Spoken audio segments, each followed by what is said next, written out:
विद्यापति की प्रश्नमाला भाग 8 में आप सभी का स्वागत है। जैसा कि इससे पूर्व में 7 प्रश्नमालाएं आ चुकी हैं, उसी की सीरीज में ये 8वीं प्रश्नमाला आपके समक्ष उपस्थित है।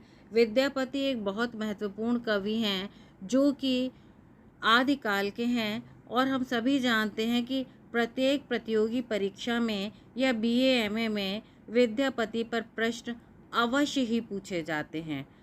उन प्रश्नों को सहजता से हल करने के लिए ये सभी प्रश्नमालाएं आपके लिए बहुत महत्वपूर्ण है। भाग 8 इस प्रकार है। पुरुष परीक्षा नामक ग्रंथ विद्यापति ने किस राजा के आश्रय में लिखा?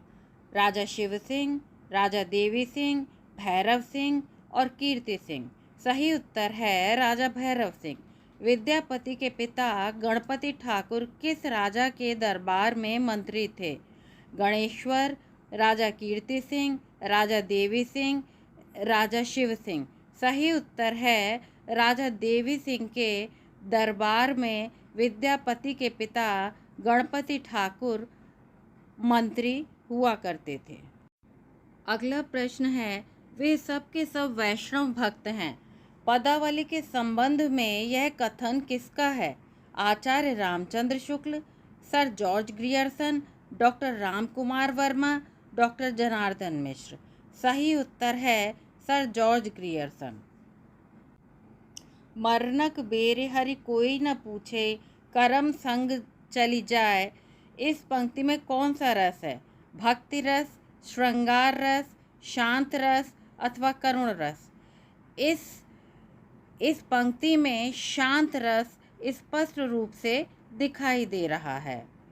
अगला प्रश्न है, हनुमान प्रसाद पोद्दार विद्यापति को मानते हैं श्रृंगारी कवि, भक्त कवि, रहस्यवादी कवि या इनमें से कोई भी नहीं? सही उत्तर है भक्त कवि। सागर नागर ग्रह वाले पंक्ति का प्रयोग हुआ है राधा स्तुति के लिए, देवी स्तुति के लिए, गंगा स्तुति के लिए, शिव स्तुति के लिए। निश्चित रूप से गंगा स्तुति के लिए हुआ है। पहचानने के लिए सागर नागर ग्रह वाले, सागर से हम अंदाजा लगा सकते हैं कि ये गंगा स्तुति के लिए, जल के लिए प्रयुक्त है। अगला प्रश्न है, सुधामुखी के भी निर्मल बाला की विषय वस्तु है नक्षिक वर्णन, वयः संधि, सद्य स्नाता और अभिसार। सही उत्तर है नक्षिक वर्णन। इसी प्रकार प्रकट हास अब गोपत भेल, उरज उदय थल लालिम देल में कौन सी विषय वस्तु है? क्या नक्षिक, वयः संधि, सद्य स्नाता या मान? निश्चित रूप से वयः संधि है। प्रकट हास अब गोपन भेल, यानी जो पहले खुलकर हंसती थी वो अब छिप छिप के हंसती है, मुस्कुराती है। उरज उदय थल लालिम देल, और उसके वक्ष स्थल पर नए नए वक्ष पल्लवित हो रहे हैं, यानी उस बालिका का वक्ष स्थल विकास को प्राप्त हो रहा है।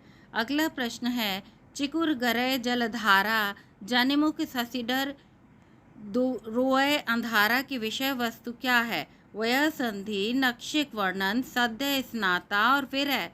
सही उत्तर है सद्य स्नाता। चिकुर गरय जलधारा, यानी चिकुर माने बालों में से जल की धारा बह रही है। चंदा जनि उग आजुक रात पद की विषय वस्तु है नक्षिक वर्णन, अभिसार, सद्य स्नाता, वसंत वर्णन। इसकी विषय वस्तु है अभिसार।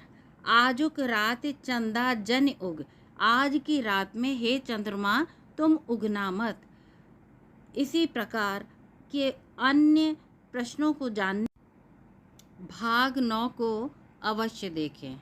आप सभी का बहुत बहुत आभार।